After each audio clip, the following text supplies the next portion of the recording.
সুধী দর্শকবৃন্দ, আসসালামু আলাইকুম। আশা করছি আপনারা সবাই নিশ্চয়ই খুব ভালো আছেন এবং সুস্থ আছেন।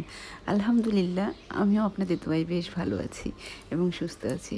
আমার চ্যানেলে আপনাদের সবাইকে জানাচ্ছি স্বাগতম।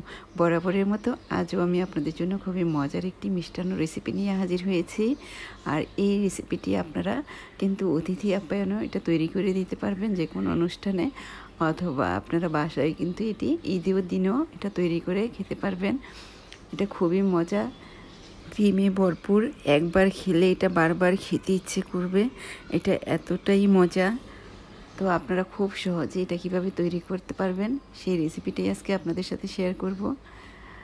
তাহলে চলুন আর দেরি নয়, এবার মূল রেসিপিতে চলে যাচ্ছি। আমি এখানে প্রায় 1.5 লিটার দুধ নিয়েছি, আর সেই দুধটাকে জাল দিয়ে আমি এখানে এতটুকু ঘন করে নিয়েছি। এই যে দেখুন, আপনারা দেখেই বুঝতে পারছেন এটা বেশ ঘন করে নিয়েছি। আর উপরে কিন্তু খুব ভারী একটা সর পড়েছে। আর এটার মধ্যে আমি এখন দিয়ে দিচ্ছি 1/4 কাপ ভর্তি করে কর্নফ্লাওয়ার। আর দুধটা আমি আগে থেকে জাল দিয়ে ঠান্ডা করে নিয়েছিলাম, আর আমি এখন ঠান্ডা দুধের উপরেই কিন্তু আপনার কর্নফ্লাওয়ারটা দিয়ে দিয়েছি। আর এখন দিয়ে দিচ্ছি 1/4 কাপ গুঁড়া দুধ। গুঁড়া দুধটাকেও খুব ভালোভাবে মিশিয়ে নিতে হবে। আর এই পর্যায়ে আমার চুলাটা কিন্তু বন্ধ আছে, এখন আমি চুলাটা অন করিনি। আর আমি এখন দুধের সাথে কর্নফ্লাওয়ারটাকে খুব ভালোভাবে মিশিয়ে নিচ্ছি। এই যে দেখুন, আর এটা খুব ভালোভাবে চুলায় জালটা ধরানোর আগে মিশিয়ে নিতে হবে, না হলে কিন্তু তলানিতে আপনার লেগে যাবে আর এটা দলা পাকিয়ে যাবে। তাহলে কিন্তু এটা দেখতেও ভালো লাগবে না, আর এটা খেতেও ভালো লাগবে না। তো দেখুন, আমি এটা খুব ভালো করে মিশিয়ে নিচ্ছি। আমার মেশানো অলমোস্ট হয়ে গিয়েছে। তো এই পর্যায়ে আমি এখন এখানে দিয়ে দিব চিনি। তারপর চিনিটা আপনারা কিন্তু আপনাদের স্বাদ মতো আপনারা দিয়ে নেবেন। আর আমি এখানে 1/4 কাপ ভর্তি করে চিনি দিয়ে দিচ্ছি। তো চিনিটাকেও এবার খুব ভালোভাবে মিশিয়ে নিব যাতে চিনিটা গলে যায়। চিনিটাকে আমি খুব ভালোভাবে মিশিয়ে নিয়েছি। আর এবার দিয়ে দিচ্ছি 2টো দারচিনির টুকরো, এতে খুব ভালো ফ্লেভার আসবে। তারপরে দিয়ে দিচ্ছি 1/2 টিস্পুনের মতো এলাচের গুঁড়ো। 1/2 টিস্পুনের চেয়ে একটু বেশিই দিব, কারণ আমি এখানে ভ্যানিলা এসেন্স দিব না, আমি এলাচের আর দারচিনির ফ্লেভারটাকেই এখানে আনবো। সেজন্য আমি এলাচের গুঁড়োটা একটু বেশি করেই দিয়েছি। তো দিয়ে এগুলো খুব ভালোভাবে নাড়াচাড়া করে আমি মিশিয়ে নিচ্ছি। তারপর একটি কাপের মধ্যে আমি নিয়ে নিয়েছি 2 টেবিল স্পুন কাস্টার্ড পাউডার। আর আমি কাস্টার্ড পাউডারটাকে অল্প একটু ঠান্ডা দুধ দিয়ে আমি ভালোভাবে মিশিয়ে নিয়েছি। আর এখানে আমি এখন দিয়ে দিব কাস্টার্ড পাউডারটা। এই যে দেখুন, আমি দিয়ে দিলাম কাস্টার্ড পাউডার। এবার দিয়ে দিচ্ছি 1 টেবিল স্পুন ঘি, এতে খুব ভালো ফ্লেভার আসবে। তো এবার নাড়াচাড়া করে এটা খুব ভালোভাবে মিশিয়ে নিতে হবে, যাতে করে কাস্টার্ড পাউডারটা দলা পাকিয়ে না যায়। আমি একটু হাই হিটে এটা খুব ভালোভাবে নাড়াচাড়া করে এটাকে মিশিয়ে নিচ্ছি। এই যে দেখুন,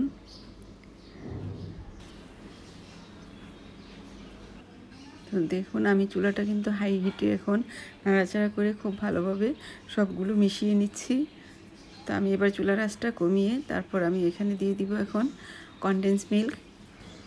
আর আপনারা কনডেন্স মিল্ক দেওয়ার চেষ্টা করবেন, এতে কিন্তু এটার টেস্টটা বহুগুণে বেড়ে যায়। এবারে এই পর্যায়ে আমি দিয়ে দিব এখানে 1/2 কাপের মতো কনডেন্স মিল্ক। তো আমি এখন দিয়ে দিচ্ছি কনডেন্স মিল্ক।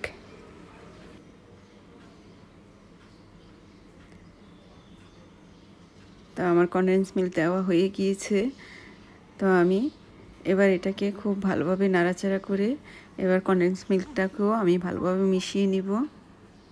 তো এই ফাঁকে আপনাদের সাথে কিছু কথা বলে নিচ্ছি। যারা ইতিমধ্যে আমার চ্যানেলটিকে সাবস্ক্রাইব করে নিয়েছেন, আমার সাথেই আছেন, তাদেরকে জানাচ্ছি অসংখ্য ধন্যবাদ।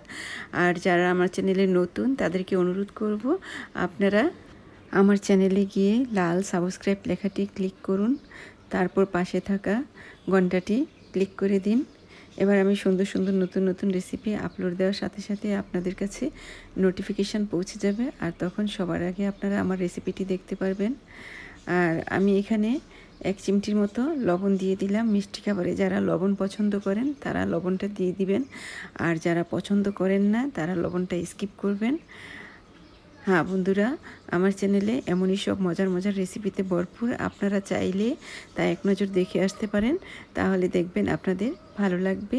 আমি এখানে একটি বাটি নিয়েছি, আর সেই বাটির মধ্যে আমি দুধের এই ক্ষীরটা এখানে অর্ধেকটা দিয়ে দিচ্ছি। এই যে দেখুন, আর আমি এতটা ঘন করে নিয়েছি, আপনারা চাইলে আরও বেশি ঘন করে নিতে পারেন। তা আমি এভাবে এতটা ঘন করে নিয়েছি।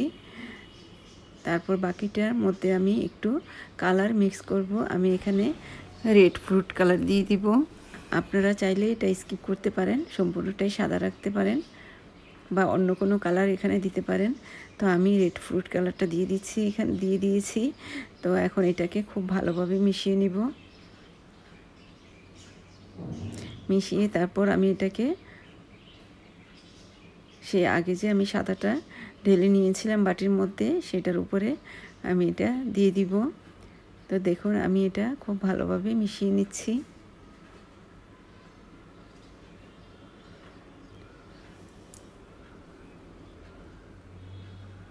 তো এটা আমার মেশানো অলমোস্ট হয়ে গিয়েছে। তো আমি এবার এটা চুলা থেকে নামিয়ে নিব।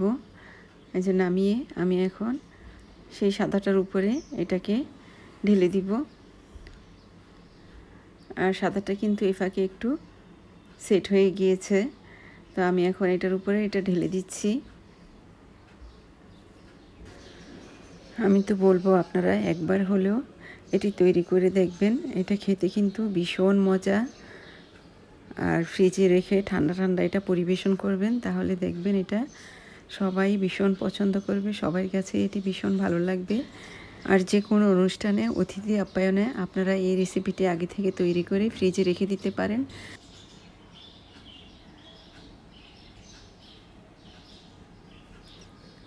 দেখুন আমার এটি দেওয়া হয়ে গিয়েছে। আমি একটি স্প্যাচুলার সাহায্যে একটু সমান করে নিয়েছি। এবার হাতে এইভাবে ঝাঁকুনি দিয়ে নিচ্ছি, যাতে উপরের অংশটা সমান হয়ে যায়।